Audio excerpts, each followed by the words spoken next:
Hello all. Association of chartered certified accountants അഥവാ ACC എന്ന course പറ്റി നമുക്കൊന്ന് നല്ല രീതിയിൽ ഡിസ്കസ് ചെയ്യാം. എൻ്റെ പേര് ഹബീബ് റഹിമാൻ. ഞാനൊരു ACCA മെമ്പറാണ്. കഴിഞ്ഞ 10 വർഷത്തിലധികമായി ഈ ഒരു മേഖലയിൽ കുട്ടികളെ ഈ ഒരു ACCA കോഴ്സ് പഠിപ്പിക്കുകയും അവരെ ജോലി സാധ്യതകൾ മനസ്സിലാക്കി കൊടുത്ത് മുന്നോട്ട് പോകാൻ സഹായിക്കുകയും ചെയ്യുന്നു. അപ്പം നിങ്ങൾ നല്ല രീതിയിൽ ഈ വീഡിയോസ് ഇനിയും ഇതിന്റെ കണ്ടിന്യൂഷൻ വീഡിയോസും വരാനുണ്ട്. ACCA റിലേറ്റഡ് ഒരുപാട് കാര്യങ്ങൾ പറയാനുള്ളതുകൊണ്ട് സീരീസ് ഓഫ് വീഡിയോസ് ആയിട്ടാണ് ചെയ്യാൻ പ്ലാൻ ചെയ്തിട്ടുള്ളത്. അതിലെ ഫസ്റ്റ് വീഡിയോ ആണിത്. അപ്പം നിങ്ങൾ ഈ വീഡിയോസ് എല്ലാം വാച്ച് ചെയ്തിട്ട് നിങ്ങളുടെ ഡൗട്ട്സും കാര്യങ്ങളൊക്കെ നല്ല രീതിയിൽ ചോദിക്കുക. എന്നിട്ട് നല്ല റൈറ്റ് ആയിട്ടുള്ള ഒരു ഇൻഫോംഡ് ഡിസിഷൻ നിങ്ങൾക്ക് എടുക്കാൻ സാധിക്കട്ടെ. അതുമൂലം നിങ്ങൾക്ക് നല്ലൊരു കരിയറും ഉണ്ടാകട്ടെ എന്ന് പ്രാർത്ഥിക്കുന്നു. അപ്പം ഈ ഒരു ACCA കോഴ്സിലോട്ട് വരുന്ന സമയത്ത് എന്നോട് കുട്ടികൾ ഏറ്റവും കൂടുതൽ ചോദിക്കുന്ന ഒരു ക്വസ്റ്റ്യൻ ഉണ്ട്. ഏറ്റവും കൂടുതൽ ചോദിക്കുന്നത്, സർ ഞാൻ എന്നൊരു വ്യക്തി, ആ ഒരു കുട്ടിയായിട്ടാണ് ചോദിക്കുന്നത്, ഞാൻ എന്നൊരു വ്യക്തി ഈ ഒരു കോഴ്സ് എടുക്കാൻ പ്രാപ്തനാണോ, അല്ലെങ്കിൽ എനിക്ക് എത്രത്തോളം ഡിഫിക്കൽട്ട് ആയിരിക്കും ഈ ഒരു കോഴ്സ് എന്ന് പറയുന്നത്. അപ്പൊ അവർക്ക് ഞാൻ കൊടുക്കുന്ന മറുപടി, ഇത്രയും കാലങ്ങളായിട്ട് എൻ്റെ എക്സ്പീരിയൻസിലൂടെ ഞാൻ മനസ്സിലാക്കിയ ഒരു മറുപടി, കൊടുക്കേണ്ട ഒരു മറുപടി ഇങ്ങനെയാണ്: ഏതൊരു എക്സാമും നമ്മൾ ഡിഫിക്കൽട്ട് എന്നല്ല പറയേണ്ടത്, അതിനൊരു ചാലഞ്ച് ആയിട്ട് ആക്സെപ്റ്റ് ചെയ്യുക. ചാലഞ്ച്. അപ്പൊ ACCA അല്ലെങ്കിൽ ഇതുപോലെ CA, CMA ഇങ്ങനെ ഒരുപാട് കൊമേഴ്സ് മേഖലയിൽ ഒരുപാട് പ്രൊഫഷണൽ കോഴ്സുകൾ ഉണ്ടല്ലോ. ഈ കോഴ്സുകളൊക്കെ നമുക്ക് വിജയിക്കണമെന്നുണ്ടെങ്കിൽ വളരെ വളരെ ഇമ്പോർട്ടൻ്റ് ആയിട്ടുള്ള ഒരു ക്വാളിറ്റി എന്ന് പറയുന്നത് കൺസിസ്റ്റൻസിയാണ്. ഇവിടെ നമുക്ക് ഒരുപാട് വോളിയം പഠിക്കാനുണ്ട്. നമ്മൾ പഠിക്കാൻ കോസ്റ്റ് അക്കൗണ്ടിങ് ഉണ്ട്, ഫൈനാൻഷ്യൽ അക്കൗണ്ടിങ് ഉണ്ട്, ഫൈനാൻഷ്യൽ മാനേജ്മെന്റ് ഉണ്ട്, ഓഡിറ്റിംഗ് ഉണ്ട്, ലോ ഉണ്ട്. അങ്ങനെ ഒരുപാട് വോളിയം ഉള്ള ഒരുപാട് സബ്ജക്ട്സ്, വളരെ ഇൻട്രസ്റ്റിംഗ് ആയിട്ടുള്ള തിയറിയും ഉണ്ട്, ന്യൂമറിക്കലും ഉള്ള ഇൻട്രസ്റ്റിംഗ് ആയിട്ടുള്ള കുറെ സബ്ജക്ട്സ് നമ്മൾ പഠിക്കാനുണ്ട്. അപ്പൊ ഒരുപാട് വോളിയം ഉണ്ട്. അപ്പൊ ഇത് നമുക്ക് ചാലഞ്ച് ആവുന്നത്, അല്ലെങ്കിൽ ഒരുപാട് പേര് ഡിഫിക്കൽട്ട് ആവുന്നത് എന്ന് പറയുന്നത് അവര് കൺസിസ്റ്റന്റ്ലി പഠിക്കാത്തത് കൊണ്ടാണ്. അപ്പൊ ഒരു ദിവസം ഇപ്പൊ ACCയുടെ കേസ് മാത്രം പറയുകയാണെങ്കിൽ ACCയിൽ നിങ്ങൾക്ക് ഇതിന്റെ ഓരോ ഡിഫറെന്റ് ഓരോ പേപ്പേഴ്സ് ആയിട്ടാണ് നമ്മൾ പഠിക്കുക. ഞാൻ മുന്നോട്ട് പോകുന്നത് പറഞ്ഞുതരാം. അപ്പൊ നമ്മൾ ദിവസവും ഒരു 2 മണിക്കൂറെങ്കിലും, ഞാനൊരു ആവറേജ് പറയുകയാണ്, ഒരു നോർമൽ ലെവൽ ഒരു 2-3 മണിക്കൂർ ദിവസം നിങ്ങൾക്ക് പഠിക്കാൻ ഡെയിലി ബേസിൽ, ഏതെങ്കിലും എക്സാമിനോട് അടുപ്പിച്ചിട്ട് ഒരു 3-4 ദിവസം പോയി പഠിക്കാതെ ദിവസവും ഒരു 2-3 മണിക്കൂർ നിങ്ങൾ ഇതിനു വേണ്ടിയിട്ട് സ്പെൻഡ് ചെയ്യുവാണെങ്കിൽ ഇത് അത്രത്തോളം വലിയ ഡിഫിക്കൽട്ട് ആവില്ല. സോ വളരെ കീ ആയിട്ട് നമുക്ക് ഉണ്ടായിരിക്കേണ്ട ഒരു ക്വാളിറ്റിയാണ് ഈ കൺസിസ്റ്റൻസി എന്ന് പറയുന്നത്. വിടരുത്. ഞാൻ ഇത് പഠിക്കാൻ, അത് ഞാൻ ACCA മാത്രമല്ല കേട്ടോ പറയുന്നത്, ACCA, CMA ഇങ്ങനെയുള്ള എല്ലാ കൊമേഴ്സ് മേഖലയിലെ പ്രൊഫഷണൽ കോഴ്സുകൾ ചെയ്യുമ്പോഴും ഭയങ്കര ബുദ്ധിമുട്ടാക്കുന്ന ടോപ്പിക്സ് അല്ല നമുക്ക് പഠിക്കാനുള്ളത്. നമുക്ക് പഠിക്കാനുള്ളത് വോളിയം അധികമുള്ള ടോപ്പിക്സ് ആണ്. അപ്പൊ ആ ടോപ്പിക്സ് നമ്മൾ ക്രാക്ക് ചെയ്യണമെന്നുണ്ടെങ്കിൽ കൺസിസ്റ്റന്റ്ലി പഠിക്കുക. ആ കൺസിസ്റ്റൻസി നമ്മൾ കീപ്പ് ചെയ്യാൻ പറ്റിയാൽ, നിങ്ങൾക്ക് കീപ്പ് ചെയ്യാൻ പറ്റുമെന്ന് വിശ്വാസം ഉണ്ടെങ്കിൽ ഈ ACCA എന്നുള്ളത് നിങ്ങൾക്ക് ഒരു റൈറ്റ് കോഴ്സ് തന്നെയാണ്. ഓക്കെ. പിന്നെ ഇതിൽ ഒരു ACCA മെമ്പർ ആണെങ്കിൽ അടുത്തൊരു ചോദ്യം വരുന്നത്, ഇപ്പൊ നമ്മൾ എന്ത് പറഞ്ഞു, ഞാൻ എന്ന വ്യക്തി ഈ ഒരു ACCAക്ക് ഉതകുന്ന ഒരാളാണോ ഇല്ലയോ, അത് നമ്മൾ ഡിസ്കസ് ചെയ്തു. അടുത്തൊരു ചോദ്യം വരുന്നത്, ACCA മെമ്പർ ആകണമെങ്കിൽ, ഈ ഒരു ACCA മെമ്പർ ആവണമെങ്കിൽ എന്തെല്ലാമാണ് നമുക്ക് വേണ്ടത് എന്നുള്ളത്. പ്രധാനമായും 3 കാര്യങ്ങളാണ്. വളരെ സിമ്പിൾ ആയിട്ട് പറയുകയാണെങ്കിൽ 3 കാര്യങ്ങളാണ് ഒരു ACCA ക്വാളിഫൈഡ്, എന്റെ പേരിന്റെ കൂടെ ഹബീബ് റഹിമാൻ ACCA എന്ന് പറയും. അതുപോലെ ഒരു ACCA മെമ്പർ ആവണമെന്നുണ്ടെങ്കിൽ 3 കാര്യങ്ങളാണ് നമുക്ക് നേടിയെടുക്കേണ്ടത്. ഒന്ന്, ACCA പറഞ്ഞിട്ടുള്ള 13 എക്സാംസ് പാസ്സാവണം. ശ്രദ്ധിക്കൂ, ACCA പറഞ്ഞിട്ടുള്ള 13 എക്സാംസ് പാസ്സാവുക എന്നുള്ളതാണ് ആദ്യത്തെ കടമ്പ. ഓക്കെ. രണ്ടാമത്തത്, ഇത് 3 ഉണ്ടെന്നാണ് പറഞ്ഞത്. ഇതിൽ ഈ രണ്ടാമത്തെ ഞാൻ പറയാൻ പോകുന്ന കാര്യം നമ്മുടെ എക്സാംസിന്റെ കൂടെ തന്നെ ചെയ്യാൻ പറ്റുന്ന ഒരു കാര്യമാണ്. രണ്ടാമത്തത് EPSM അഥവാ ethics and professional skills module എന്ന് പറഞ്ഞ ഒരു ഓൺലൈനിൽ നമുക്ക് ചെയ്യാൻ പറ്റുന്ന ഒരു ചെറിയ കുഞ്ഞു കോഴ്സ് ഉണ്ട്. എത്തിക്സ് എന്ന് പറഞ്ഞാൽ എന്താ? എത്തിക്സ് എന്ന് പറഞ്ഞു കഴിഞ്ഞാൽ നമ്മൾ ഡൂയിങ് റൈറ്റ്, ശരിയായ കാര്യങ്ങൾ ചെയ്യുക.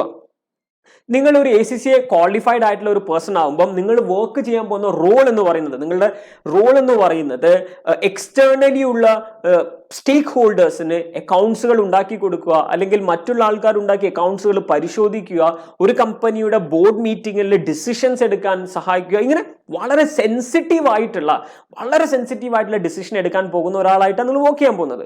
അപ്പം നമ്മൾ ഈ ഒരു പഠിക്കുന്ന സമയത്തെ ഡൂയിങ് റൈറ്റ്, തെറ്റായ രീതിയിൽ മാനിപ്പുലേഷൻ ഒന്നും വരുത്താതെ, തെറ്റായ രീതിയിലൊന്നും ചെയ്യാതെ ഒരു ക്വാളിഫൈഡ് ആയിട്ടുള്ള ഒരു പ്രൊഫഷണൽ ആക്കാൻ വേണ്ടിയിട്ട് നിങ്ങളുടെ സിലബസിൽ, നിങ്ങളുടെ കരിക്കുലത്തില് ഒരു കുഞ്ഞു മൊഡ്യൂള്, ഒരു കമ്പ്യൂട്ടർ റിലേറ്റഡ് ആയിട്ട് നമുക്ക് കുറച്ച് ഗ്രാഫിക്സും കഥകളൊക്കെ പറഞ്ഞു തരും. നിങ്ങളൊരു സിനാരിയോയിൽ കൊണ്ടിടുക ചെയ്യും.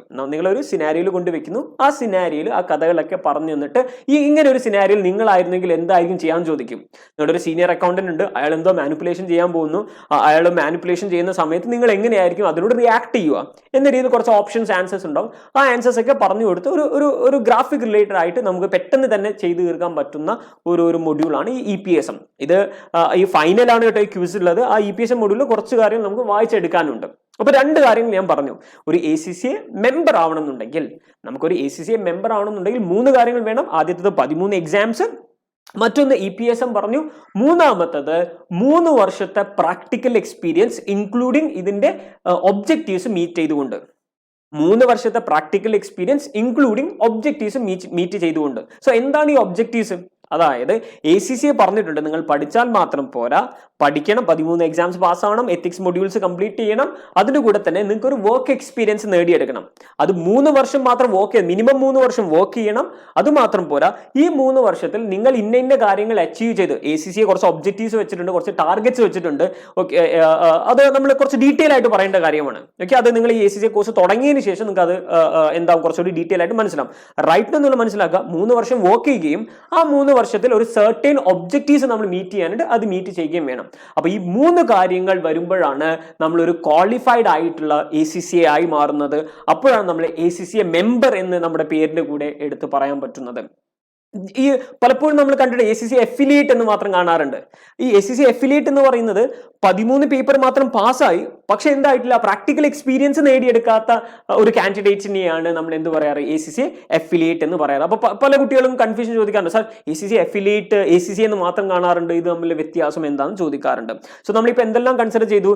നിങ്ങൾ എന്നൊരു വ്യക്തി ACCA പഠിക്കാൻ ഉതകുന്ന അല്ലെങ്കിൽ പറ്റുന്ന ഒരാളാണോ അല്ലയെന്ന് പല ഫാക്ടേഴ്സും ബേസ് ചെയ്തിട്ട് കൺസിഡർ ചെയ്യാം. അതിൽ വളരെ പ്രധാനപ്പെട്ട ഒരു കാര്യമാണ് കൺസിസ്റ്റന്റ്ലി പഠിക്കാൻ പറ്റണം. രണ്ടാമത്തത് ACCA ആണെങ്കിൽ പ്രധാനമായും 3 കാര്യങ്ങൾ അച്ചീവ് ചെയ്യണം. 1 13 exams, 2 EPSM module, 3 practical experience. ഇനി അടുത്ത നമ്മൾ നോക്കാൻ പോകുന്നത് ആർക്കാണ് ഇതിലോട്ട് വരാൻ പറ്റുക, അല്ലെങ്കിൽ ACCAയിലോട്ടുള്ള പഠനത്തിലുള്ള എൻട്രി റൂട്ട് എങ്ങനെയാണ്. കോളേജ് കഴിഞ്ഞ ആൾക്കാണോ, അല്ലെങ്കിൽ വേറെ വർക്കിംഗ് എക്സ്പീരിയൻസ് ഉള്ള ആൾക്കാർക്കാണോ എന്നതൊക്കെയാണ് നമ്മൾ ഡിസ്കസ് ചെയ്യാൻ പോകുന്നത്. ഇതിന് മൾട്ടിപ്പിൾ എൻട്രി റൂട്ട്സ് ഉണ്ട്. ഡിഫറെന്റ് വഴികളിലൂടെ അല്ലെങ്കിൽ ഡിഫറെന്റ് പോയിന്റ് ഓഫ് ടൈമിൽ നമുക്ക് എന്ത് ചെയ്യാം, ACCA സ്റ്റാർട്ട് ചെയ്യാം. സാധാരണ രീതിയിൽ ACCA സ്റ്റാർട്ട് ചെയ്യുന്ന, നോർമലി ചെയ്യുന്നതാണ് നിങ്ങളിപ്പോൾ ഇവിടെ കാണുന്ന സ്കൂൾ ലീവേഴ്സ് എന്ന് പറയും. അതായത് ശ്രദ്ധിച്ച് കേൾക്കൂ, 10ാം ക്ലാസ് കഴിഞ്ഞാൽ തന്നെ നമുക്ക് എന്ത് ചെയ്യാം, ACCA ശരിക്കും സ്റ്റാർട്ട് ചെയ്യാം. ഓക്കെ, ഇനി അതല്ല നിങ്ങളിപ്പോൾ +2 ആണ് പഠിക്കുന്നതിൽ, +2 കൊമേഴ്സ് തന്നെ ആവണമെന്നില്ല, അത് സയൻസോ വേറെ ഏത് സ്ട്രീമിൽ വന്നാലും നിങ്ങൾക്ക് എന്ത് ചെയ്യാം, ഈ ഒരു കോഴ്സ് സ്റ്റാർട്ട് ചെയ്യാം. സോ ഒരു എൻട്രി റൂട്ടിലെ ഫസ്റ്റ് വഴിയാണ് എന്ത്, സ്കൂൾ ലീവേഴ്സ് എന്ന് പറയുന്നത്. മറ്റൊരു റൂട്ട് ഉണ്ട് ഗ്രാജുവേറ്റ്സിന്. നിങ്ങൾ എന്ത് ചെയ്തു, +2 കഴിഞ്ഞു, ഗ്രാജുവേഷൻ ചെയ്തിട്ടുണ്ട്, അങ്ങനെയാണെങ്കിൽ ഗ്രാജുവേഷൻസിന് വേറെ റൂട്ട് ഉണ്ട്. ഞാൻ നേരത്തെ പറഞ്ഞില്ലായിരുന്നു 13 എക്സാംസ് ഉണ്ടെന്നുള്ളത്. ഈ സ്കൂൾ ലീവേഴ്സ്, സ്കൂൾ കഴിഞ്ഞ് വരുന്ന ആൾക്കാർക്കാണ് ഈ 13 എക്സാംസ് എഴുതേണ്ടി വരിക. ഇനി നിങ്ങളൊരു ഗ്രാജുവേറ്റ് ആണെങ്കിൽ, മോസ്റ്റ് ഓഫ് ദി കേസ് നിങ്ങൾ ചെയ്ത ഗ്രാജുവേഷൻ BCom എന്ന് അസ്യൂം ചെയ്ത്, ഒരുപാട് ഡിഫറെന്റ് ഗ്രാജുവേഷൻസ് ഉണ്ട്, തൽക്കാലം ഒന്ന് അസ്യൂം ചെയ്ത് നിങ്ങൾ ചെയ്ത് BCom ആണെന്ന്. BCom ആണെങ്കിൽ നിങ്ങൾ യൂണിവേഴ്സിറ്റിക്ക് അനുസരിച്ചിട്ട് മിനിമം ആദ്യത്തെ 4 പേപ്പർ നമുക്ക് എക്സംപ്റ്റഡ് ആണ്, നിങ്ങൾ എഴുതണ്ട. ആദ്യത്തെ 4 പേപ്പർ ആ ഒരു ബേസിക് ആയിട്ടുള്ള കാര്യങ്ങളൊക്കെ നിങ്ങൾ ഓൾറെഡി ACCAയിൽ എന്ത് ചെയ്തിട്ടുണ്ട്, പഠിക്കുന്നുണ്ട്. അതുകൊണ്ട് ACCA അല്ല, BComൽ നിങ്ങൾ ഗ്രാജുവേഷനിൽ പഠിക്കുന്നുണ്ട്, അതുകൊണ്ട് അത് ACCAയിൽ വീണ്ടും പഠിക്കേണ്ട എന്ന് നിൽക്കുക, അത് നിങ്ങൾക്ക് എക്സംപ്റ്റഡ് ആണ്. ഓക്കെ, ഇനി അത് ഓരോ യൂണിവേഴ്സിറ്റി അനുസരിച്ച് ഡിഫറൻസ് ഉണ്ട്. ചില യൂണിവേഴ്സിറ്റികൾക്ക് 5ഉം 6ഉം ഒക്കെ എന്ത് കിട്ടാറുണ്ട്, എക്സാംഷൻസ് കിട്ടാറുണ്ട്. അപ്പൊ നിങ്ങൾ എന്ത് ചെയ്താൽ മതി, നിങ്ങൾ ഇപ്പോൾ ഗ്രാജുവേറ്റഡ് ആയിട്ടുള്ള ഒരു സ്റ്റുഡന്റ് ആണെങ്കിൽ നിങ്ങൾ ഞങ്ങളുടെ ടീമുമായിട്ട് കോൺടാക്ട് ചെയ്യും, നിങ്ങൾക്ക് എത്രത്തോളം എക്സാംഷൻസിന് എലിജിബിൾ ആണെന്നൊക്കെ നമുക്ക് എന്ത് ചെയ്യാം, ഒന്ന് ഡിസ്കസ് ചെയ്യാം. സോ സ്കൂൾ ലീവേഴ്സിന് 13 പേപ്പർ എഴുതേണ്ട അടുത്ത് ഒരു ഗ്രാജുവേറ്റ് ആയിട്ടുള്ള ഒരാൾക്ക് എക്സാംഷനെ ബേസ് ചെയ്ത് റിമൈനിങ് പേപ്പേഴ്സ് മാത്രം എടുത്താൽ മതി. ഇനി മറ്റൊന്നുള്ളത് അതർ പ്രൊഫഷണൽസ് ഉണ്ട്.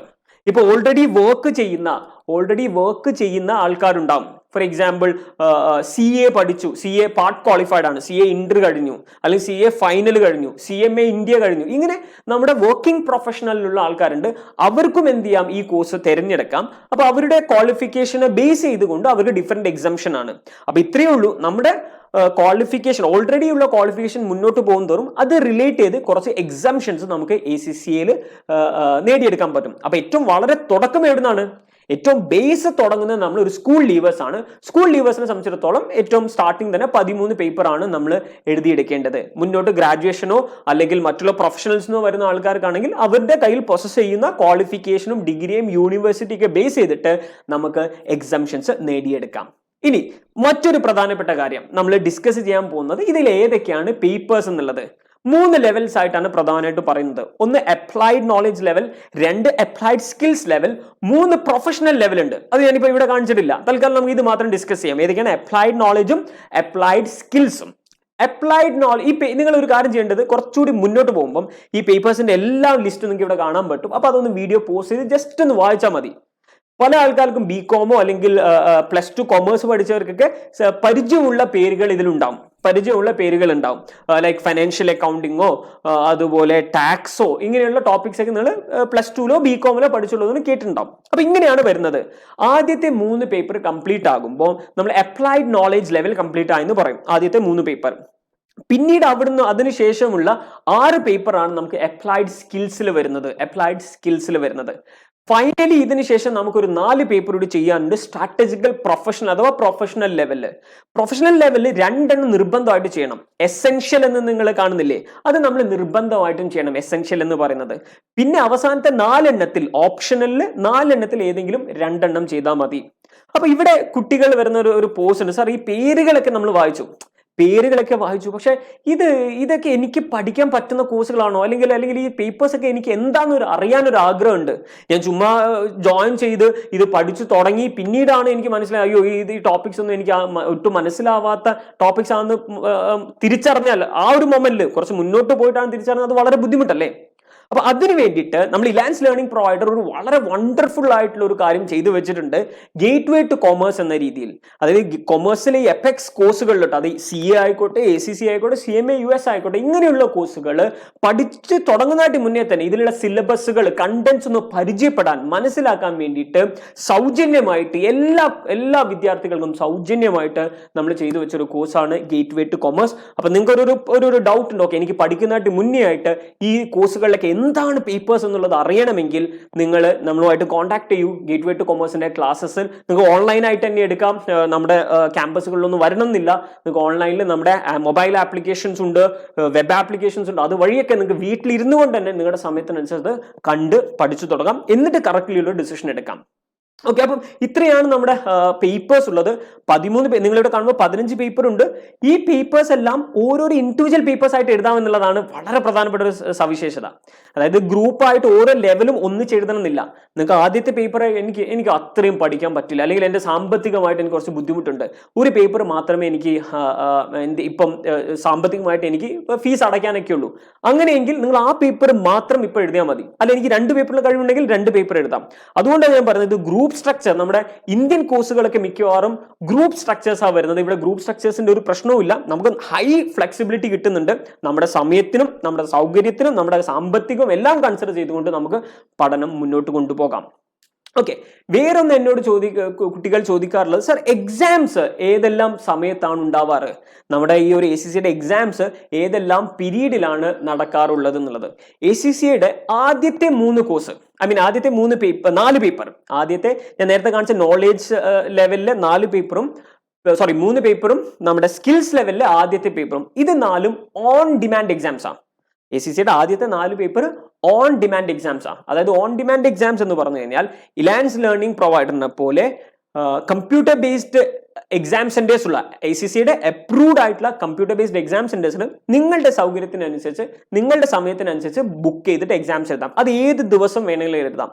അവിടെ എക്സാം സെന്ററിലെ അവൈലബിലിറ്റിക്ക് അനുസരിച്ച് നിങ്ങൾക്ക് ഏത് ദിവസം വേണമെങ്കിലും നിങ്ങൾക്ക് എക്സാംസ് എഴുതാം. ഓക്കെ, അപ്പൊ ശ്രദ്ധിക്കൂ, ആദ്യത്തെ 4 പേപ്പർ നല്ല രീതിയിൽ ശ്രദ്ധിച്ചേ. ആദ്യത്തെ 4 പേപ്പർ നമുക്ക് എന്താണ് ഓൺ ഡിമാൻഡ് എക്സാംസ് ആണ്. നമ്മുടെ സമയത്തിനനുസരിച്ച് നമുക്ക് എന്ത് ചെയ്യാം, എക്സാംസ് എഴുതാം. പക്ഷെ അതിനുശേഷമുള്ള ബാക്കിയുള്ള എക്സാംസ് ഓരോ പീരിയോഡിക്കലി ഓരോ സെഷൻ ആയിട്ടാണ് നടത്താറ്. ഒരു വർഷം തന്നെ 4 എക്സാംസ് ആണുള്ളത്. ഇയർലി നമുക്ക് 4 സെഷൻസ് ഉണ്ട്. ഒരു ഇയറിലെ ഫസ്റ്റ് സെഷൻ എന്ന് പറയുന്നത് മാർച്ച് സെഷൻ ആണ്, അതിനുശേഷം ജൂണില്, അതിനുശേഷം സെപ്റ്റംബർ, പിന്നെ ഡിസംബർ. ഇങ്ങനെ എവറി 3 മന്ത്സ് കൂടുമ്പോൾ 3 മാസം കൂടുമ്പോൾ നമുക്ക് എന്ത് ചെയ്യാം, എക്സാംസ് എഴുതാം. ഇതിന്റെ ഏറ്റവും വളരെ പ്രത്യേകത എന്താ അറിയോ? ഏറ്റവും വളരെ പ്രത്യേകത ഇതെല്ലാം കമ്പ്യൂട്ടർ ബേസ്ഡ് എക്സാംസ് ആണ്. നമ്മൾ പെൻ ആൻഡ് പേപ്പറിലല്ല എഴുതുന്നത്. ഒന്ന് ആലോചിച്ച് നോക്കൂ, നിങ്ങൾ ഇതെല്ലാം പഠിച്ചു, ഒരു ക്വാളിഫൈഡ് ആയിട്ടുള്ള അക്കൗണ്ടന്റ് ആയി, ക്വാളിഫൈഡ് ആയിട്ടുള്ള ഒരു ടാക്സ് അഡ്വൈസറായി, അല്ലെങ്കിൽ ക്വാളിഫൈഡ് ആയിട്ടുള്ള ഒരു ഓഡിറ്ററായി, നിങ്ങൾ ഇനി എങ്ങനെയാ ജോലി ചെയ്യാൻ പോകുന്നത്? പെൻ ആൻഡ് പേപ്പറിലാണോ എല്ലാ കാര്യങ്ങളും ചെയ്യാൻ പോകുന്നത്? അല്ല, നമ്മളെല്ലാം ഇനി കമ്പ്യൂട്ടേഴ്സിന്റെ സഹായത്തോടല്ലേ ചെയ്യാൻ പോകുന്നത്.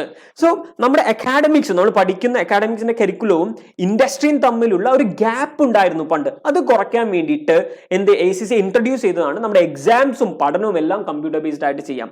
അപ്പൊ നിങ്ങൾക്ക് ഒരു ചെറിയൊരു ഡൗട്ട് ഉണ്ടാവും, ദൈവമേ കമ്പ്യൂട്ടേഴ്സിൽ എനിക്ക് അത്രയും എന്തില്ല, നോളജ് ഇല്ല. സ്പ്രെഡ്ഷീറ്റ്, MS Excel പോലുള്ള സ്പ്രെഡ്ഷീറ്റും വേർഡ് പോലെയുള്ള MS വേർഡ് പോലെയുള്ള വേർഡ് പ്രോസസ്സറുകളാണ് നമ്മൾ എക്സാംസ് എഴുതാൻ പോകുന്നത്. അയ്യോ, അതിൽ എനിക്ക് നോളജ് ഇല്ലല്ലോ, അത് ബുദ്ധിമുട്ടാവുമോ? ഒട്ടും പേടിക്കേണ്ട.